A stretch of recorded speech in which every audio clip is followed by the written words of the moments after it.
Hi, this is Mrs. Brown from Research Triangle High School. The purpose of this presentation is to give you an introduction to 1984, a little bit about the author, the background, and some of the themes you're going to see as we go through this story.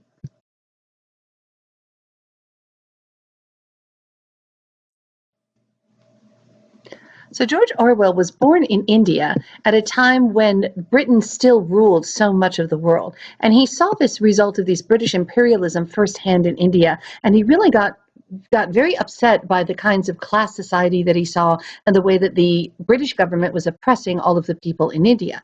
Because of this, he chose to live among the lower classes for a year, and this completely changed his politics and his way of thinking. He ended up moving to Spain. He actually got kicked out of the Communist Party, and in 1945 he wrote Animal Farm, which is this satire about how power ends up corrupting. And then this novel that he became perhaps even more famous for in 1984 was actually published in 1949.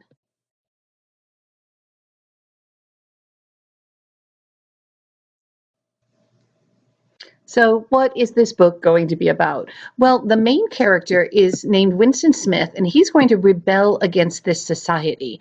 And the rebellion that he has starts very simple. He writes the date in his journal, and the very act of writing is illegal, as well as knowing the actual date, and I'll talk to you a little bit more about that, why. But it ends up being this novel of psychological terror about the warnings of what happens when the government controls things so completely, and individual rights end up being taken away. And Orwell was writing this in response to what he'd seen happening through the 30s and 40s, which was this response to totalitarianism, the rise of Stalin, Hitler, Mussolini, and all of that. So we end up with 1984 being what's known as a negative utopia or a dystopia. So it's supposed to be a perfect world, but it is far from perfect.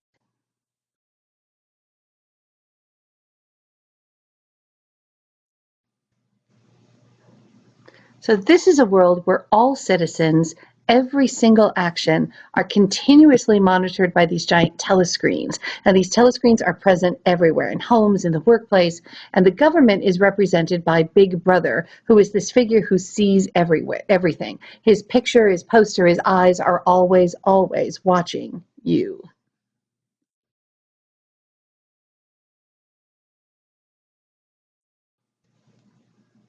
The laws in this world are enforced by the thought police, and if the thought police come and arrest you, you get vaporized, which means basically you're killed.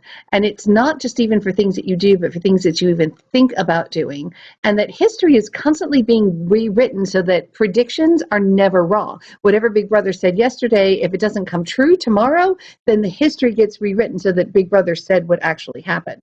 Citizens always have to show their allegiance. There's all these rallies and support groups and things they have to go through, and that you always, always are supposed to hate whoever it is they're telling you to hate at that particular moment. And they tell you that the society, which is known as Oceania, is constantly at war with other countries. So this fact that the country is always, always, always at a war, that there's an enemy out there and you're supposed to hate that enemy, is really prevalent throughout the whole book.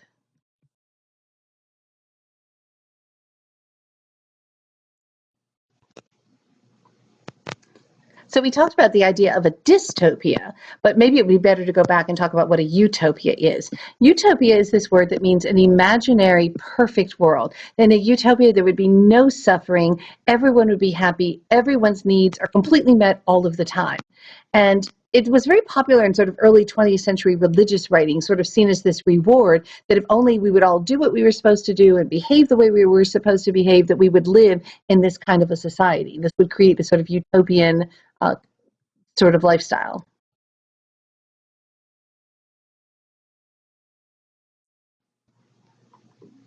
So a dystopia then is a future fictional world characterized by total government control over every aspect of life. Conformity to what's expected is enforced, and power is completely centralized. Now, you usually only get this kind of power if the workers are being exploited, and that means that you're losing all of your individual freedoms and expression. And in most dystopias, the only relationships that the government wants anyone to have are with the state. You're not supposed to have any individual love affairs, any loyalties to your family, any religion. Everything is given to the state, including your loyalty and your heart and all of your affections.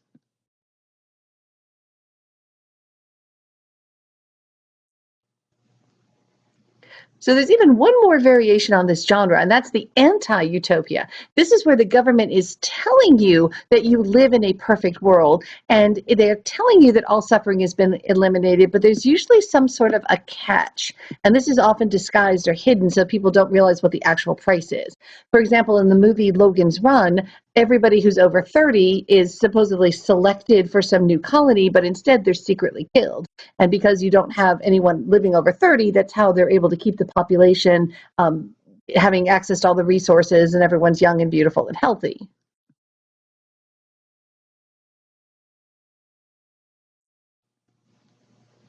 So you might say, okay, so why do these authors have such a cynical view of the world? I mean, why did all of a sudden people start writing about utopias and then dystopias, or these anti-utopias even? Well, if you think about what you remember from our history classes and from sophomore year reading All Quiet on the Western Front, what World War I was like, watching this rise of fascism and totalitarian regimes, then you're left with World War II, where you have Hitler and Nazis and the concentration camps and the atomic bomb and the Berlin Wall goes up. I mean, you have all of these kinds of societal patterns that are really showing you the dangers of this kind of a government. So this model of fiction became very popular as a warning against what could happen if we strayed too far down those paths.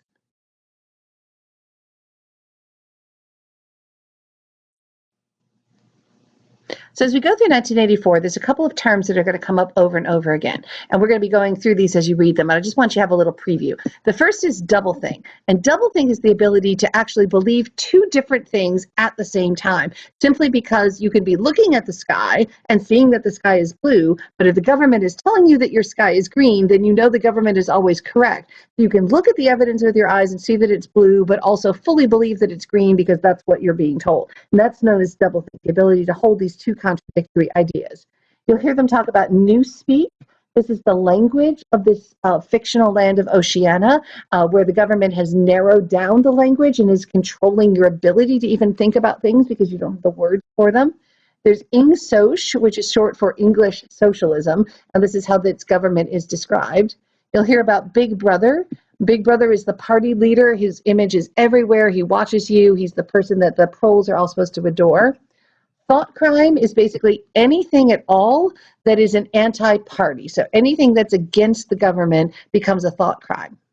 The party itself is divided into the inner party and the outer party.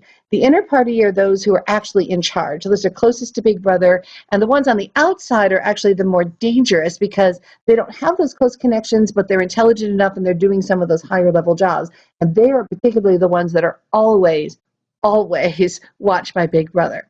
And finally, you have the proles. That's short for proletariat. These are the lower classes. And these people are so uneducated and so, the government doesn't even worry about them. So they're too smart. They're too dumb. They're not smart enough to even think about rebelling. They're considered basically as animals. So they're very, very poor. They're made to do all the grunt work, but they actually have more freedom than some of the outer party people do because the government, again, is not worried about the proles.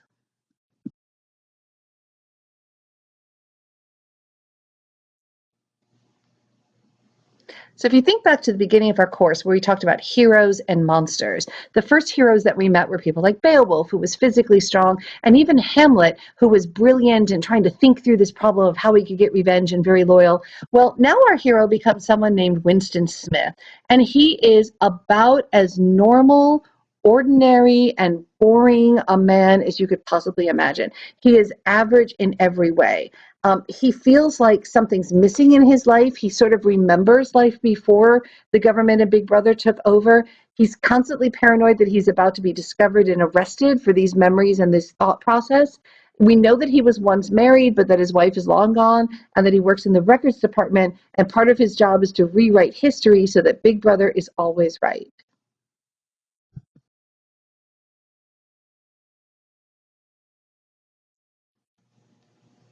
So some of the themes that you're going to run into is this idea again of alienation, of being separated and isolated and alone.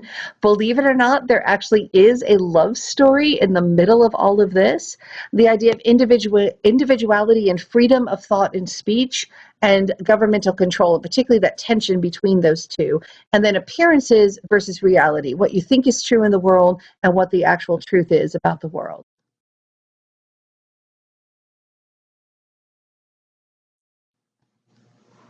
Now, at some point, you may even have heard the term Orwellian. It's an adjective that's used to describe anything that's this particular systematic controlling and monitoring and watching of the individual. When the Patriot Act was first passed, a lot of people described it as Orwellian, that it was reducing individual freedoms in order to keep tabs on what people were doing, to help protect the government, protect society a little bit more. So this word Orwellian comes directly from Orwell writing in 1984. So that's a term in particular that you may also come across, not just in the book, but even outside of the book.